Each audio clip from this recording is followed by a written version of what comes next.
Welcome to everybody. We appreciate you joining us. On behalf of the Sacramento Clean Cities Coalition and also the Long Beach Clean Cities Coalition and the East Bay Clean Cities Coalition, to this final Tech and Spec webinar of 2020. Before we jump into this presentation, I'm really looking forward to hearing about the do's and don'ts and avoiding implementation issues with heavy-duty battery electric vehicles presented by Lion. But before we jump into that, I would like to say our presenters today will be Peter Tuckerman from and Christopher Ralph from Lion. And I also would like to thank our sponsor. We wouldn't be able to run our coalition or have these Tech and Spec seminars if we didn't have great sponsorship from a wide range of our sponsors. And also to mention that we have, this will be the last of our Tech and Spec webinars, but we will be doing a heavy-duty fleet infrastructure program sponsored by or presented by Pacific Gas and Electric on December the 15th. And we're working on a set of programs in 2021, including heavy-duty battery electric refuse trucks. So with that, however, I would like to kick it over to our presenters today, Peter Tuckerman, Director of Sales for California with Lion, and Christopher Ralph, who's an energy specialist with Lion. Snowed in Canada right now, but ready to go. So I'll stop sharing, and Peter, you're on. Well, thank you very much, Tim. I appreciate it. It's always a pleasure to help out Clean Cities and be a part of what you guys have going on. It's a great thing. Right. So again, my name is Peter Tuckerman. I'm the Director of Sales here at Lion for the West Coast. And my background is in clean diesel technology before this, which I did for about 15 years, and was on the vehicle maintenance side before that, and aircraft and stuff like that. So long technical history on that kind of things. And I'm very excited to be part of the EV movement that we have going on and change. So Christopher, over to you. Hey everyone. My name is Christopher Ralph. I'm based in Ottawa, Canada, the federal capital. I've been in the EV industry now for about 10 years, working on the utility side for renewable energy distributors, hydroelectric utilities, and logistics companies implementing large-scale heavy-duty fleets in the last-mile delivery segment. EV is sort of my passion in my life. It's what I've studied in a bunch of universities, and it's what I'm looking to bring to this group today to talk about energy and infrastructure. Great. Well, thank you very much. So management strategies for heavy-duty EV drivetrains, battery pack systems, and our goal here really is to give you guys some things to think about and to add to your list as you're moving down your strategy of bringing EVs into your fleet. Tim's made it very clear that your group has been spending a lot of time over the last weeks learning about EVs, and that you're already well versed in what the EVs are. So we want to try and skip right to some of the meat. We do have the question option open. Please feel free to add those in there. We'll answer them when we can. And of course, there'll be time at the end as well. So Lion Electric, a little about us and who we are for those of you that don't know. We are 100% EV manufacturer for heavy duty and medium duty vehicles. We're over 350 employees.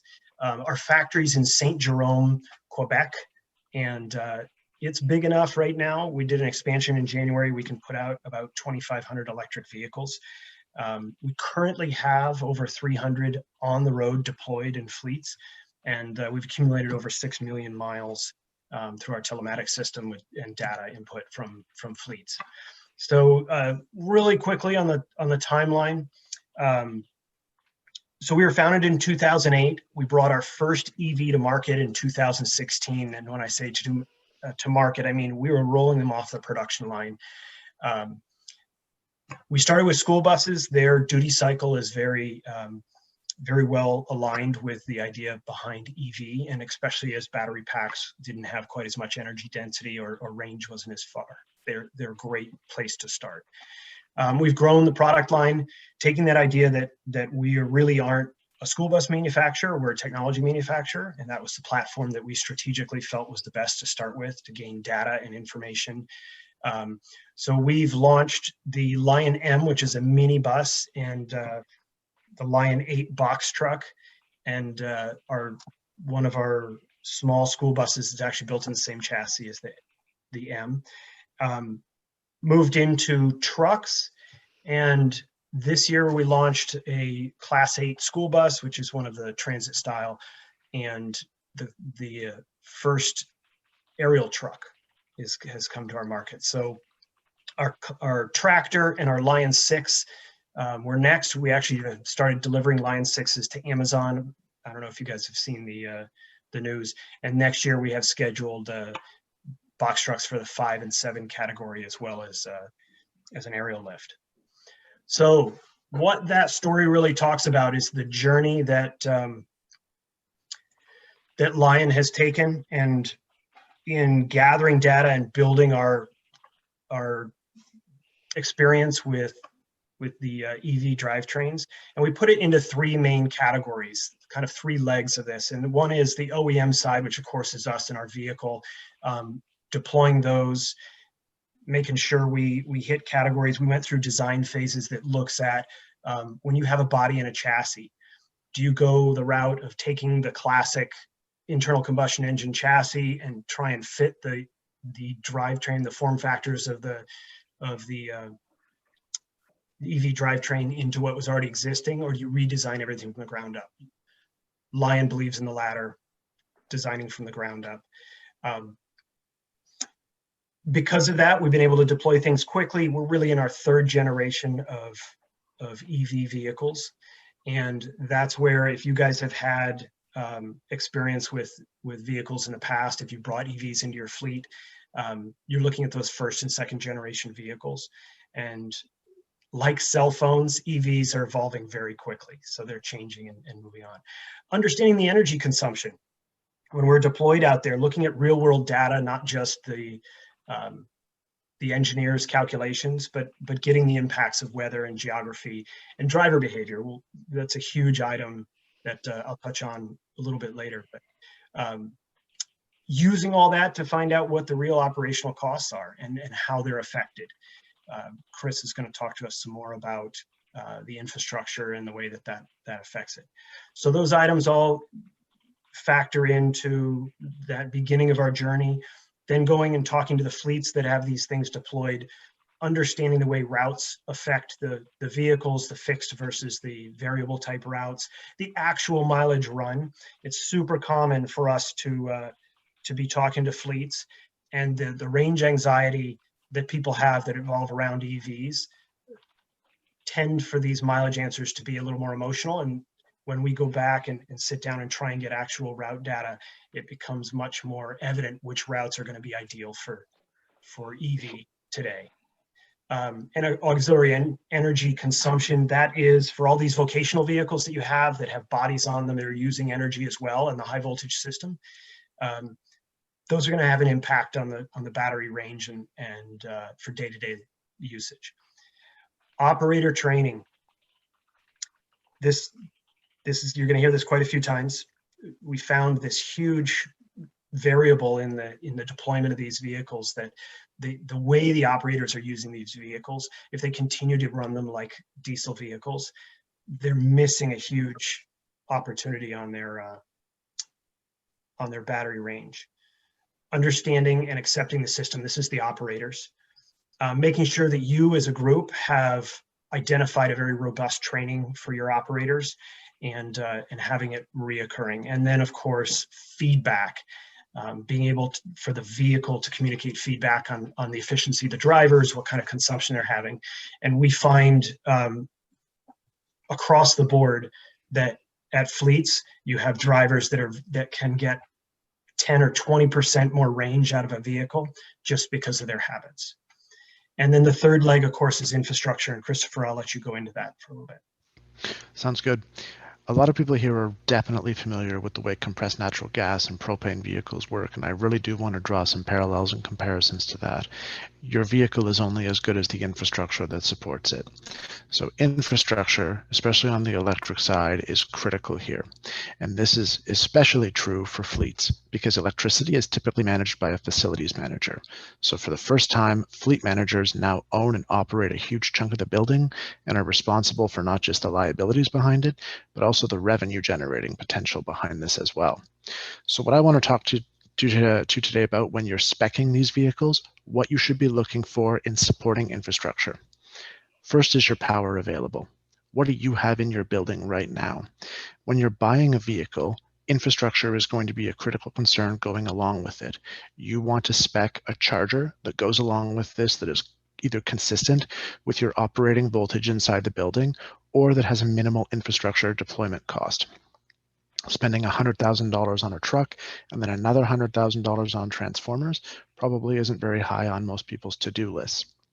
Secondarily, you're going to want to take a look at the types of chargers available, and this will depend almost entirely on the vehicle you're buying and what you are using it for. There are alternating current chargers available. They range from 3.2 kilowatts out all the way up to, I think the highest on the market is 19.26 right now. So you have a very wide range of applicability where you can charge a wide variety of batteries. You also have DC chargers on the market. These go all the way down to 24 kilowatts, all the way up to 1 megawatt. They can have multiple dispensers, can charge multiple vehicles at once. Designing your infrastructure needs to take into consideration the types of chargers that are out there. They all also have different infrastructure footprints. They take up a different amount of space in your yard. They can be wall mounted. They might require pedestals. They might require bollards.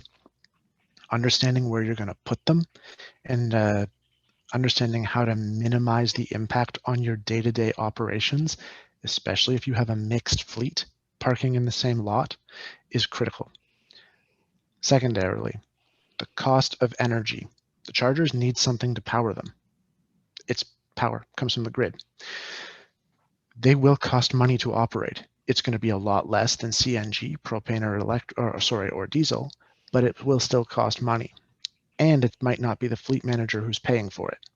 If it's on a non-dedicated service, this is suddenly facilities problem. It's on their bill. So you're going to want to manage the daily changes in your rates. You're going to want to set a baseline, and you're going to want to base all your charges against that. You're also going to want to take a look at what your peak demand is. That's when you're charging. There are different rates for different times of the day, time of use rates. If you're charging your vehicles between 2 and 5 p.m., in the middle of the California summer, you're going to be paying an arm and a leg to charge those things up. Whereas if you charge them overnight on a dedicated service, your rate is going to be a fraction of that cost. And that leads me into the whole thing wrapped up. Develop a charging strategy, not just for today, not just for the routes you're using them on today, but what your charging strategy can look like in 5, 10 years. Understand that there is revenue potential inside this infrastructure, and not just from the low carbon fuel standard. There's a potential for you to do vehicle to grid, vehicle to building.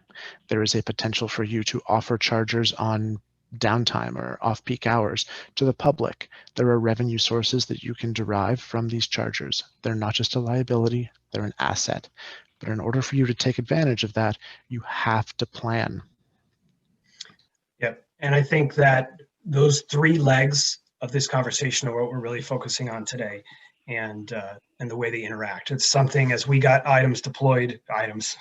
vehicles deployed, it really became evident that, you can't just be a vehicle manufacturer when it comes to EV. You really have to, be part of this whole approach in order to help fleets get launched.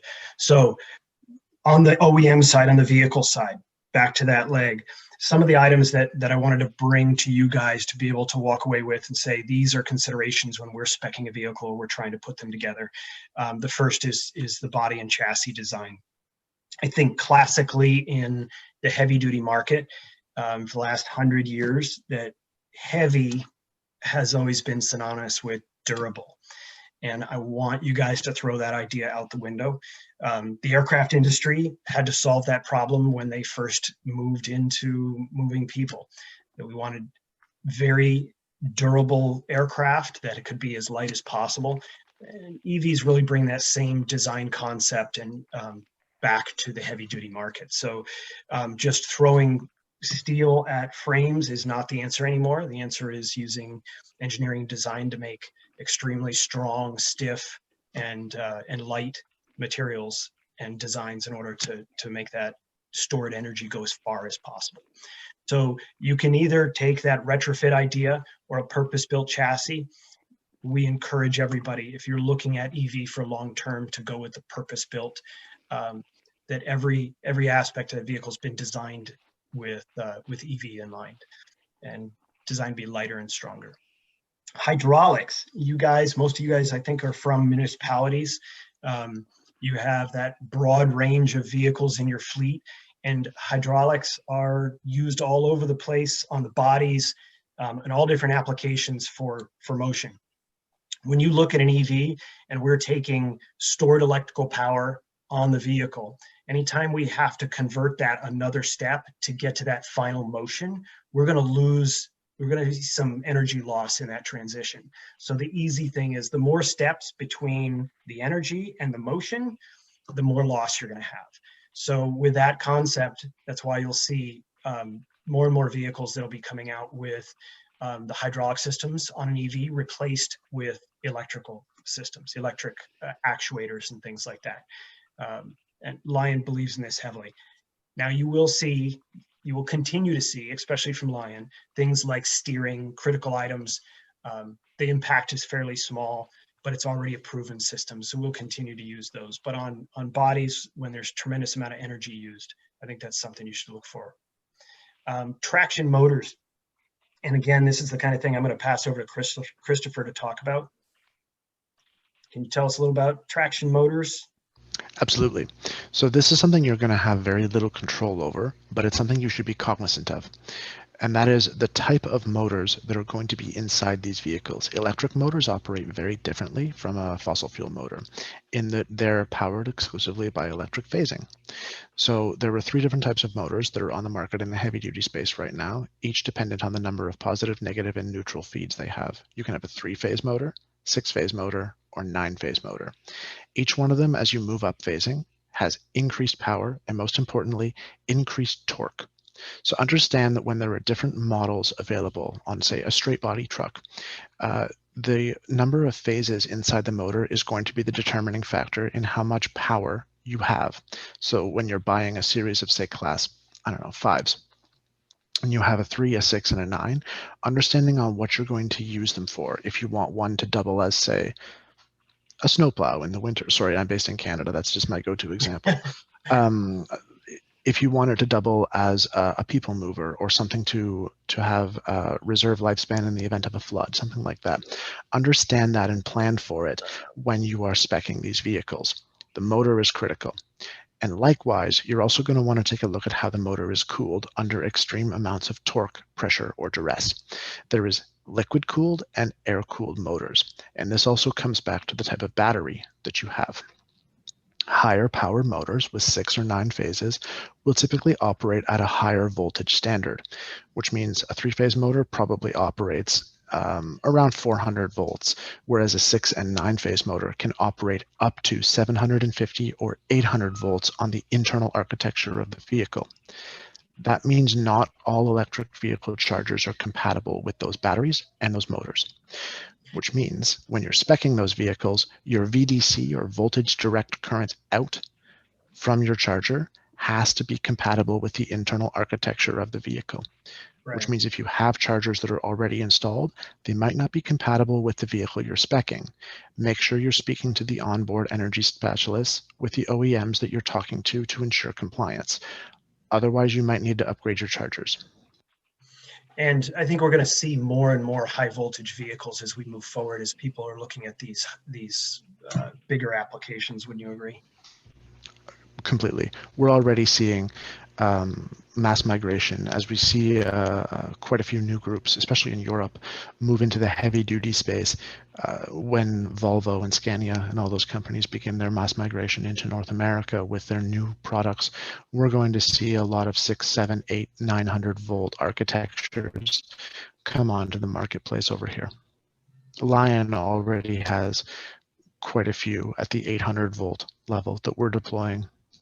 Right. And so that's going to be critical as you, again, we're going to touch on this, this idea that the design of your charging station really has to be well laid out. And that's one of the factors for sure. And many of the new chargers, I think, are coming out with that compatibility up to 1,000 volts, but definitely the legacy ones won't. So, so the next item, integrated safety systems. Everybody knows that these EV vehicles, the upfront capital cost is very high in comparison to diesel. It's one of the focuses of our industry, obviously, is trying to find that price parity at the initial purchase stage. And integrated safety systems is something that we think that anybody that's speccing these should be looking at. Protection for both your equipment and your communities is being able to utilize the ADAS systems of traction control and preventive braking and as well as camera systems and stuff like that. So we highly encourage you to take advantage of that. That's all the new vehicles should be coming with those. Programmable charge parameters.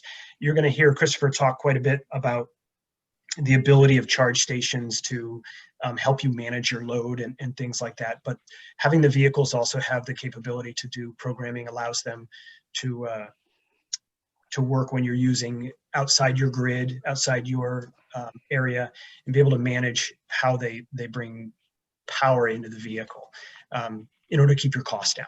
They also have things like being able to program them to warm the cab before the operators get in when you're still connected to shore power. So that kind of stuff is very useful and critical to making sure your range is affected correctly or not affected, if you will.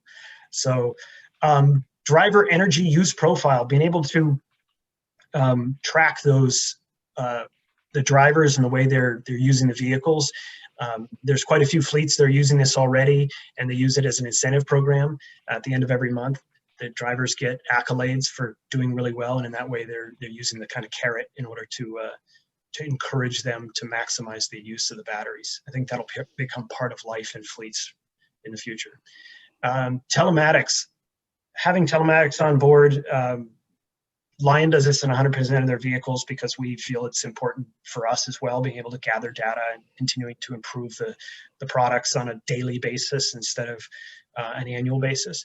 And so make sure that any vehicles you spec have telematics on board. You can also buy into telematics, which has all kinds of functions that you can use at the fleet level, integrate with your current routing software and stuff like that.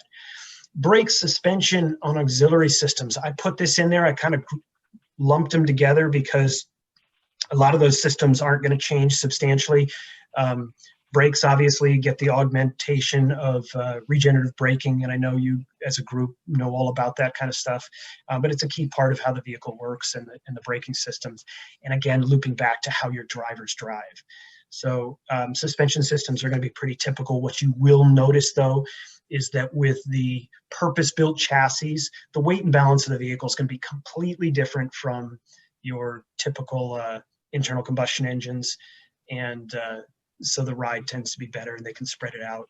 They can design them from the ground up, knowing there'll be no change in liquid mass or anything like that. So, and batteries. And again, Christopher, if you could touch on batteries a little bit. Sure. So there's 3 different types of batteries on the market right now that are very, very common.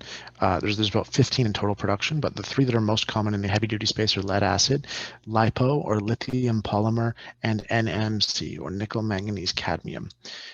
These are the types of batteries that are widely deployed right now, and each have different advantages and drawbacks, namely in their lifespan, degradation rate, and in their charge capacity. Some of them have very explosive power. Batteries on a Tesla, for example. You want to be able to accelerate very quickly and show off against all your friends who have Mustangs. You know, apply that basically to, I'm sorry, I'm an EV driver with a Hyundai, so what do I know? But apply that same logic to your heavy duty vehicle. Understand what batteries you're getting and what it's useful for, and then trace that back to the motor that you have. If you have a very high torque vehicle and you're using it for ripping out trees,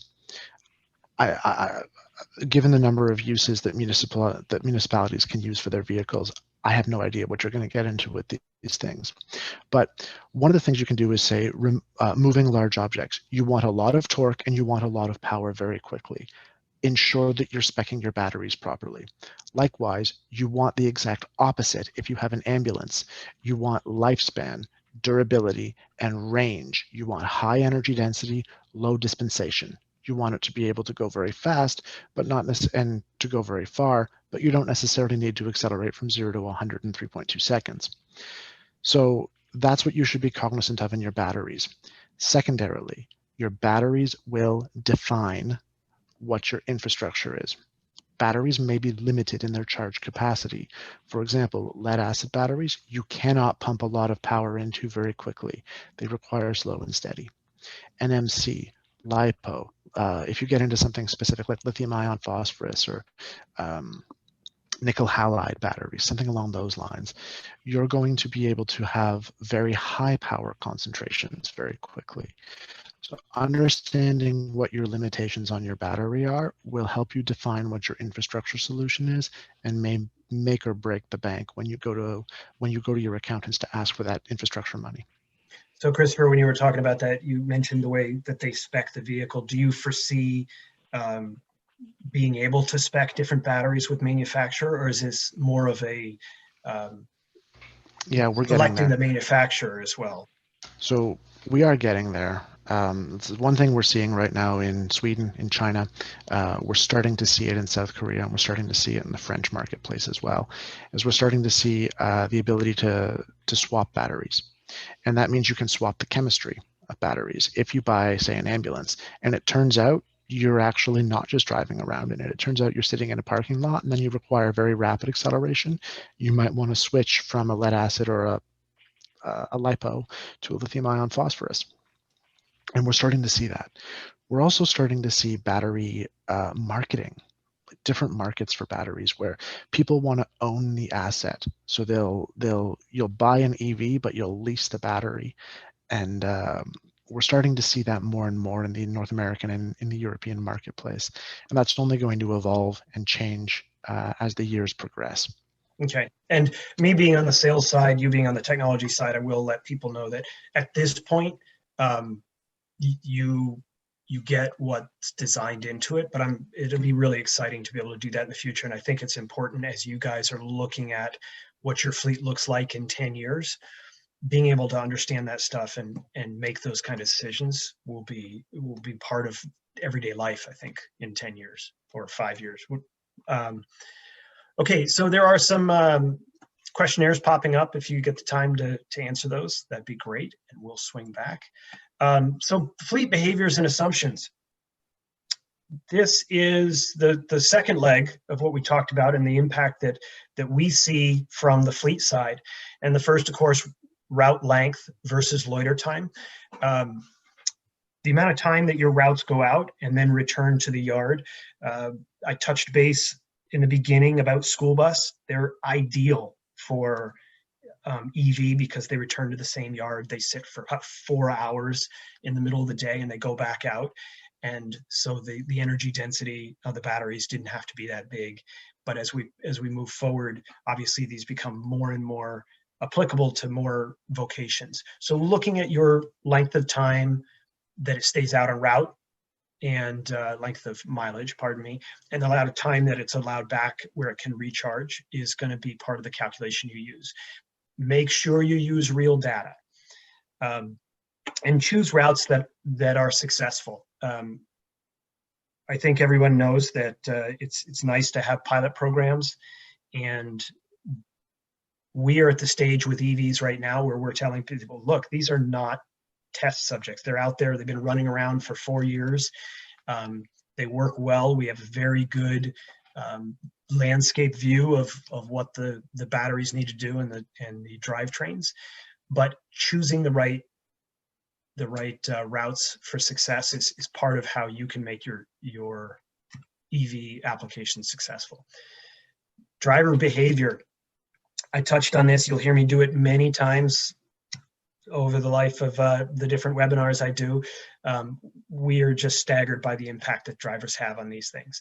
The conservation of energy, the whole idea that a body in motion tends to stay in motion, a body at rest tends to stay at rest.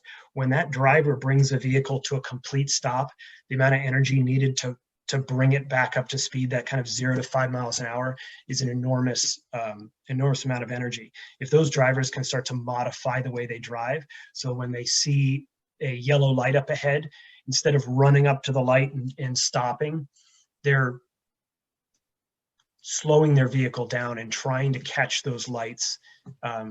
Anything they can do to try and, of course, within reason, keep that vehicle in motion will just help with their range. So those are all skills they're going to learn with their EV applications.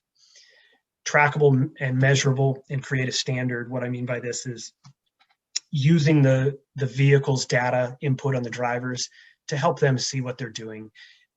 Everyone's known that in the hybrid vehicles that came out over the last 10 years and the EV vehicles, we love to put up there what the consumption is on any given minute, and drivers tend to watch that.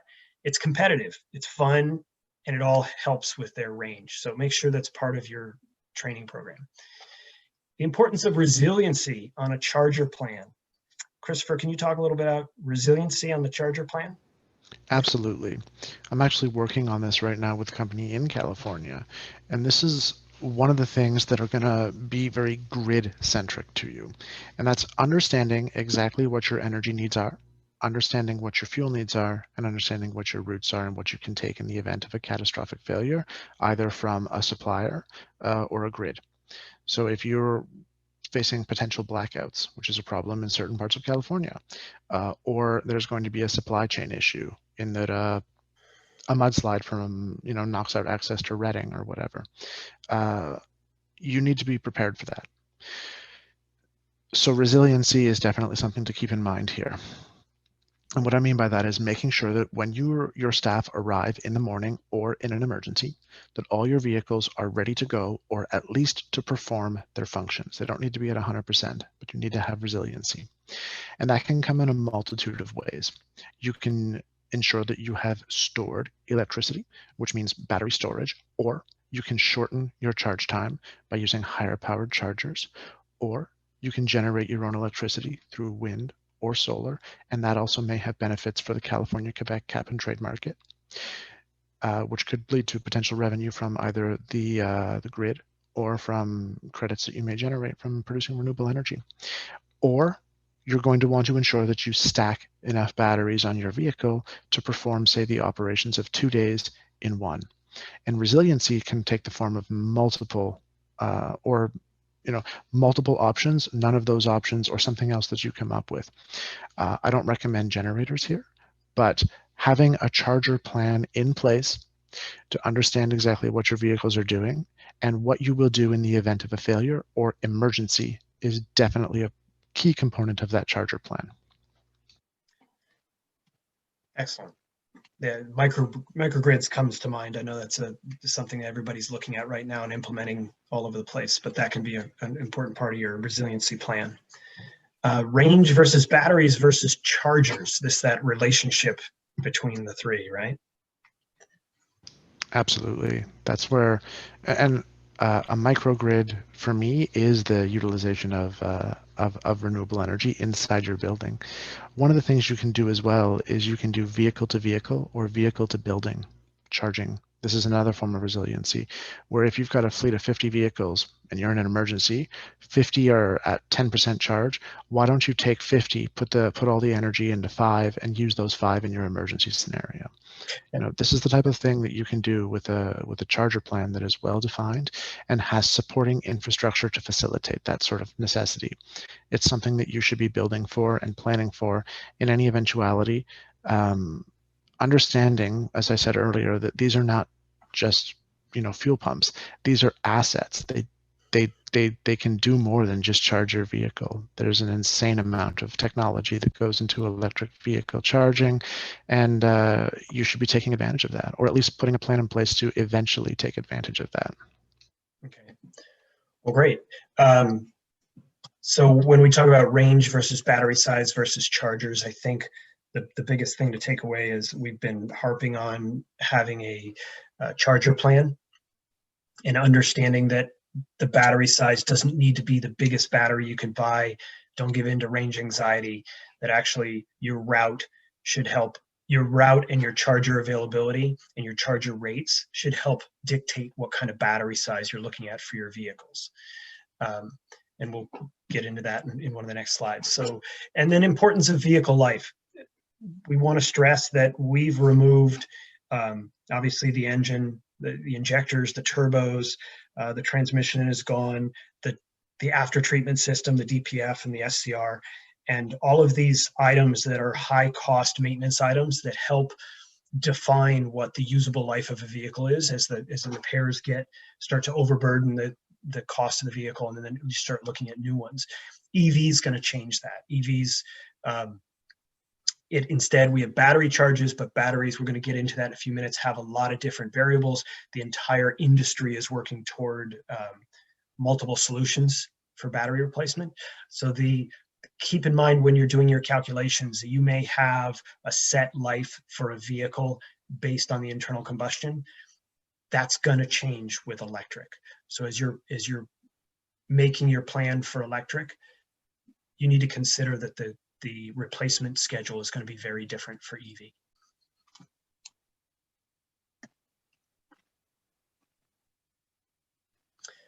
Charging infrastructure, and Christopher, I'm going to again turn this over to you, and we'll go from there. Go ahead. Sounds good. So, what this whole purpose is for us to give you a little bit of information on what you should be looking for when you spec this kind of stuff. Pete's focused on vehicles, and I've kind of hinted at it in the last 30 minutes, but I really want to hammer home the point right now. When you spec your vehicles, spec the charger infrastructure at the same time. Don't do it after, don't do it before. You need to ensure that your charger works with the vehicle and, works with any vehicle you're going to buy in the future and works within the operational constraints of your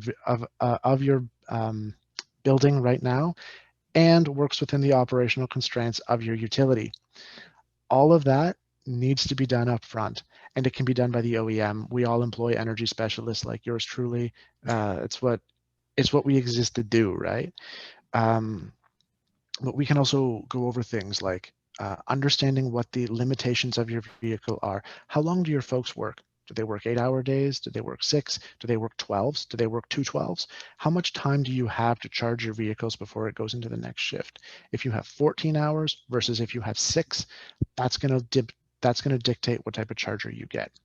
Likewise, how powerful do those chargers need to be? Well, that's going to be determined on what the battery size of the vehicle is and what you're going to do with it. Likewise, do you want to just install these chargers onto your building and let facilities pay the bill? Or do you want a separate dedicated service that's going to house nothing but the chargers? There's advantages and drawbacks to both of them, but talking to an energy specialist and speccing that at the beginning of your vehicle procurement process can determine things like maybe you getting onto a time of use rate, maybe you getting onto a specialized electric vehicle incentive charging rate, maybe you getting onto having an incentive for chargers put onto a specific service. Your utility can determine that, your municipality can determine that, and that's all something you should be talking about when you're buying these vehicles. Likewise, these are not just capital expenditures. They have very low operating costs and they can generate revenue for you. 2 ways. Number 1, LCFS credits. Electric vehicles have 0 tailpipe emissions. They only have marginal scope 2 emissions in California. They have 0 scope 2 emissions depending on which jurisdiction you're in.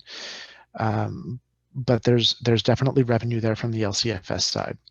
Likewise, I've touched on resiliency before, but this is something you should be speccing if you are going to try to turn this into a revenue source.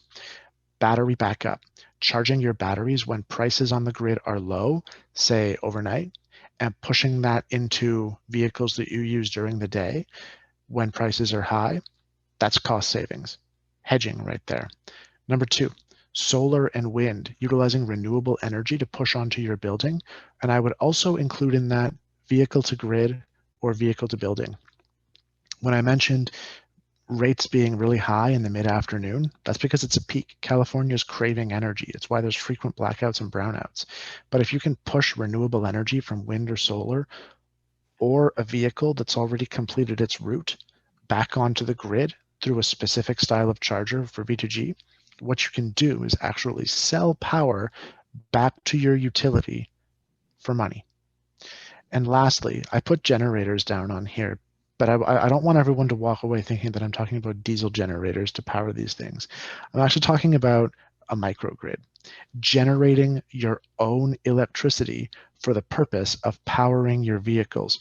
And that can come in the form of a microgrid where you have wind, solar, hydroelectricity, geothermal, whatever, nuclear. Just kidding about that. Powering an inverter that fills up a battery that you can use with an electric vehicle charger for on-demand power whenever you want it. And we don't need to have high amounts of power here. We're not talking 350 kW.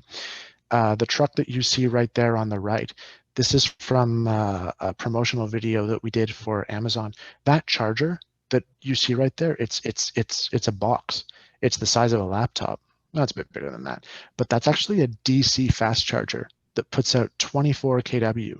So it's smaller than a 50 or a 62.5 from Flow or ChargePoint or whomever. By it's less than half the size of that, but it's still a DC fast charger, and it will still charge your vehicle up or give you enough juice to get you to where you're going, to meet your resiliency needs, or to back up a specific route that might have an additional delivery or an additional pickup, or you know, it might be the difference between your ambulance staying on the road an extra 30 minutes. That's the type of stuff that you should be putting into your charger plan, and you should be speccing into your charger infrastructure. Great. Well, thank you. And I believe this is our last slide. And then before you get into this, that we'll be taking questions afterwards. And if people would like to stay, we'll stay a little bit longer as well, but we will respect the 1 hour. So please, Christopher, tell us a little about batteries. Oh, goodness. Okay. So apologies if I wander into academic territory over here. This is I'll bring you back if you do. Thank you. Thank you. So there's 5 major kinds of batteries right now that I want to, there's 3 mass market. There's 5 that you're probably going to encounter. Nickel cadmium, or NiCd, which I've touched on. Nickel metal hydride, or NiMH, lead acid, lithium ion, and lithium polymer. Each of them have vastly different energy consumptions, vastly different energy densities, and the technology is just advancing to the point now where there's like 15 types of mass market batteries globally, with China having their own and us having our own, and Europe going down a bunch of different rabbit holes. And each of those are going to impact your charging strategy. Like, if you have very high energy density, but it has limitations where it can only accept, say, 30 kilowatts in your truck, well, tough. You're stuck with that as a limitation. So spec the battery system's limitations when you start talking about this kind of stuff.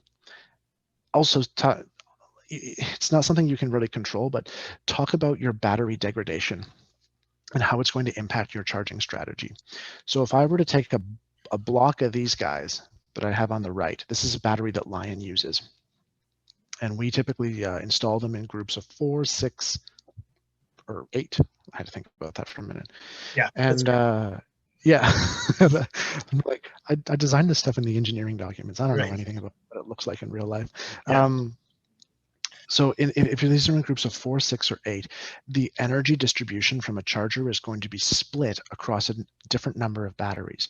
If you only have 4 batteries and you're going to pump 350 kilowatts into those batteries, you are going to degrade the battery faster.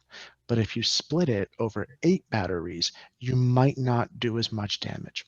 And this is why I'm going to interrupt you for just a second. Sorry. You and I had a great conversation earlier, and I wanted to bring it to this table on this about when you say that there's a big belief that it's heat that causes that degradation when you talk about pumping 350 kilowatts in there. Can you touch on that really quickly? Yeah, totally. So battery lifespan is not really determined by heat or anything.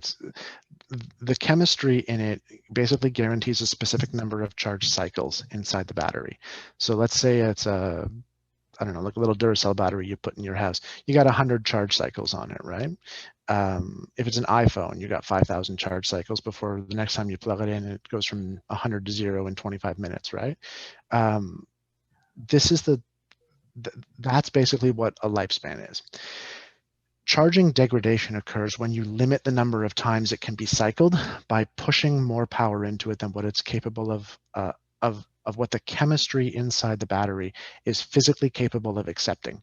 So the material on one side of the battery receives fewer negative electrons than it is supposed to receive because the material can no longer accept that amount of power. If I'm not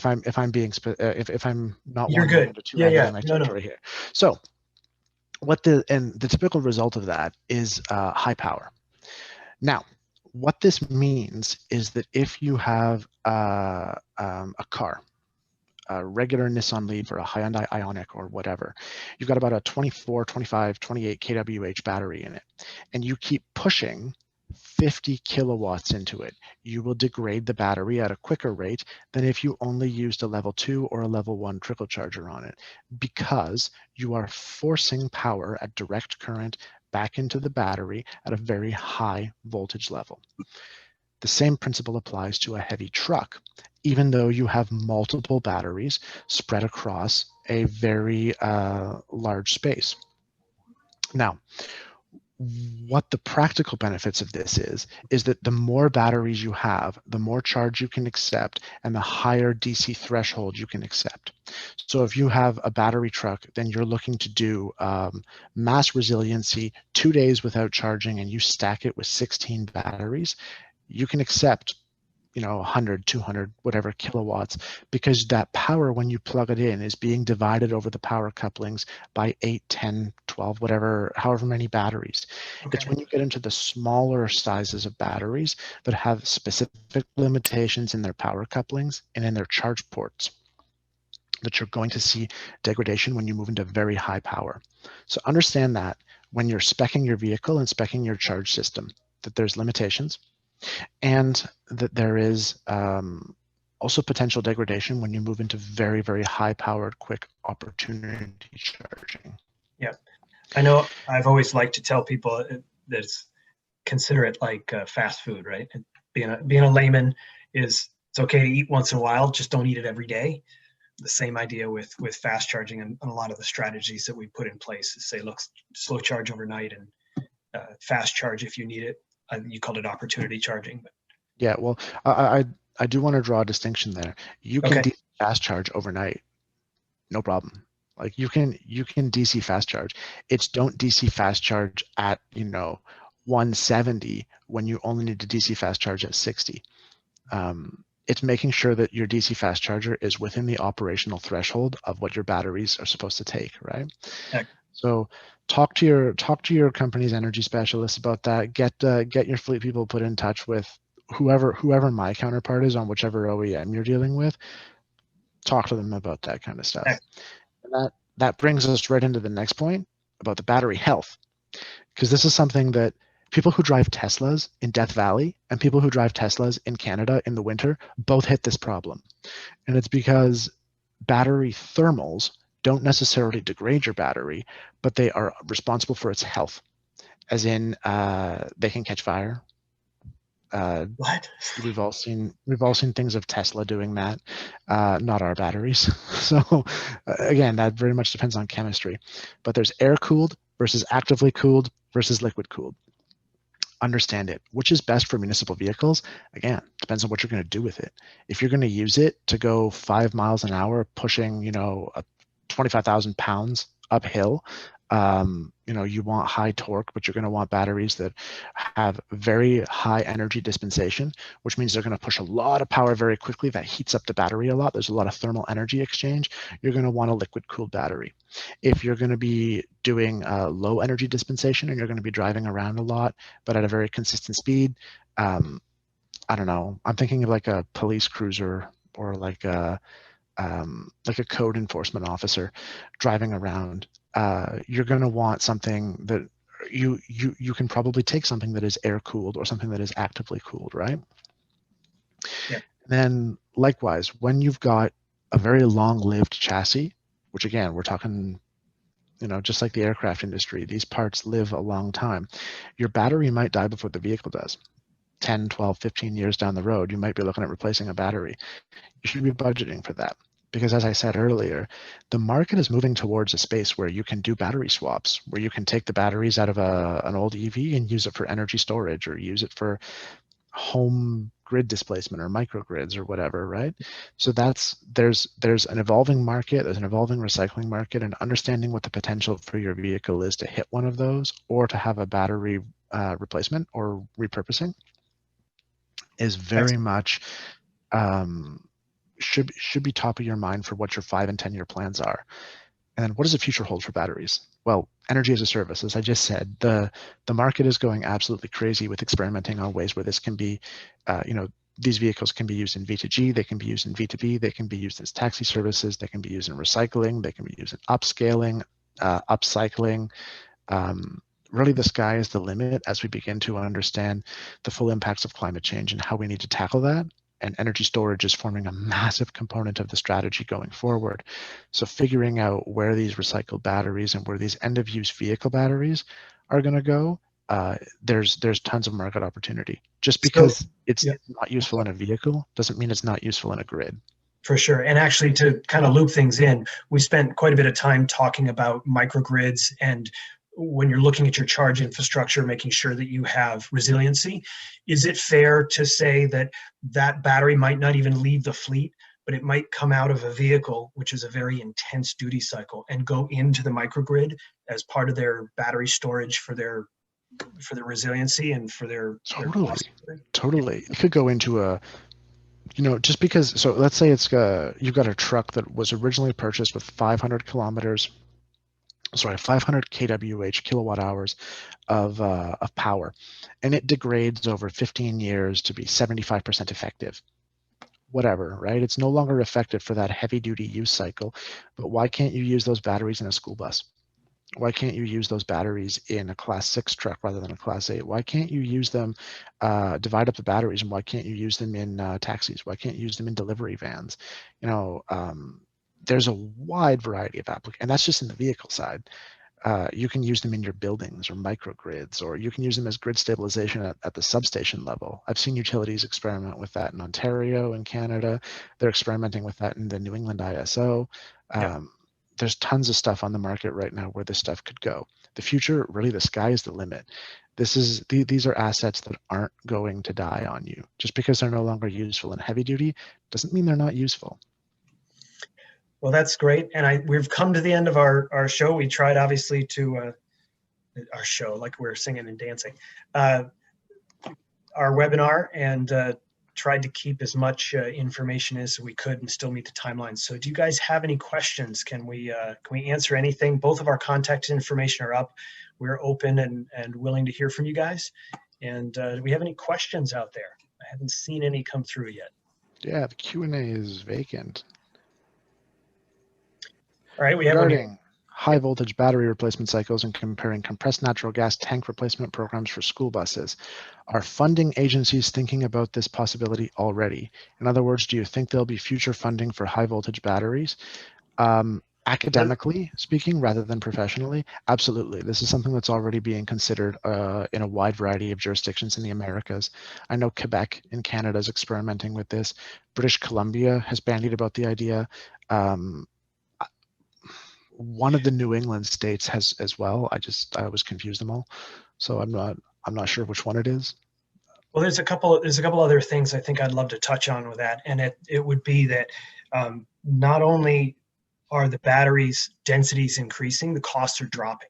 So today, looking at a battery cost will be completely different in 5 years, in 3 years, in 10 years.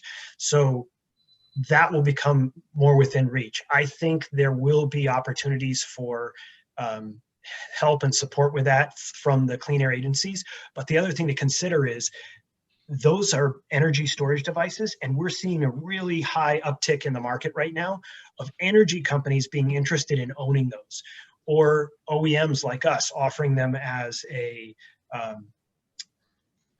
lease option, because that is a time change item that we all know is going to be part of life. So yeah, so we just had another question on merger date news.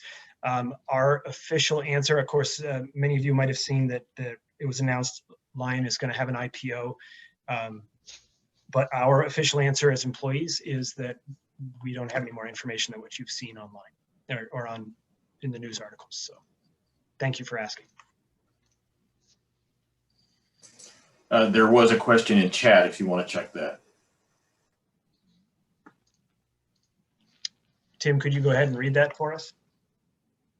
Yeah, so what combination of charging options does Lion consider for school buses? And does Lion provide a charging plan for customers? And the answer to both of those questions is yes. Yes, and I mean yes to what charging options there are, just yes across the board. So typically when it'll be me providing the charging plan or one of the people on my team. There's 4 or 5 of us now. One of the things I'll be doing is taking a look at what your school bus can take, what your routes are, what your energy density is, what your weather is like, what your use pattern is, and what your maximum resiliency is. And then I'll recommend a series of charging options based on cost, based on lead time, and based on what your operational constraints are, like footprint. And yes, Lion very much does offer that. And what combination of charging options do we consider?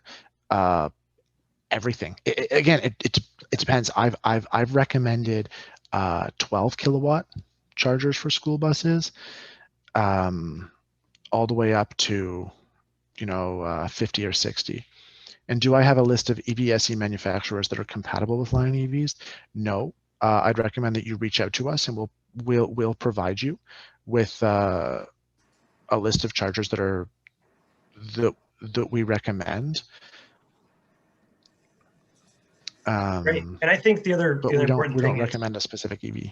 Yeah. The other important thing is that Lion's approach to school buses has always been that because of the duty cycle and how it lives, that we encourage charging slower overnight, using all of that time you have to charge the vehicles, whether you are using DC or AC, to make sure that you're using it smartly, both for your cost and for the health and well-being of the batteries. So I think that's something Christopher's team will go in and they'll make sure they get all the right stuff dialed in, but it's an overall strategy in the market. That's one of the things that we have preached over and over again, is that there's a reason school bus is so good for EV. You don't need to try and do DC fast charging at 1 o'clock in the afternoon every day, or 5 o'clock when they get done with their routes, to plug them in and have all of your EV buses fast charging at once. We think that's financially, it's not the right way to approach it. So that's from a philosophy standpoint, not a technical. That's something you'll always hear from us. I'm going to jump in right now and say thank you to everybody that did join us, and thank you very much to Peter and to Christopher for the presentation. It was excellent and a lot of technical information, much of which doesn't appear on other webinars. This has been quite interesting. I do want to tell everybody, besides thank you for joining us, that if there are additional questions, we will continue to hang in there after we do a little bit of wrap up here. So we'll check back in just a moment, but I did want to, again, thank everybody for joining us. Thank Peter and Christopher. I wanted to mention that we do have an upcoming webinar on December the 15th with Pacific Gas and Electric Heavy Duty Vehicle Infrastructure, their program for funding fleet infrastructure. We will be doing a battery electric refuse truck program in January, and then there'll be an entire series that we will be doing coming up after that. Although Christopher did not want to recommend engine-powered gensets for solving problems at a site, if any fleets or manufacturers are interested in that particular approach, it can be sort of a bridging strategy to get you past an immediate power issue at a site, to be able to demonstrate vehicles at that site, or to deal with resiliency issues if there's a grid failure and you don't happen to have microgrid or other power generation available. And if that is something that you may be interested in, please let me know. The PowerPoint presentation and the video from this presentation will be posted on the Sacramento Clean Cities website. It's noted at the bottom of the screen right here, cleancitiessacramento.org, in a few days. It'll be posted in a few days. And folks that plan are very help you in planning how you put your heavy duty vehicles into service without making mistakes, planning to make sure everything's integrated properly and you have long-term planning.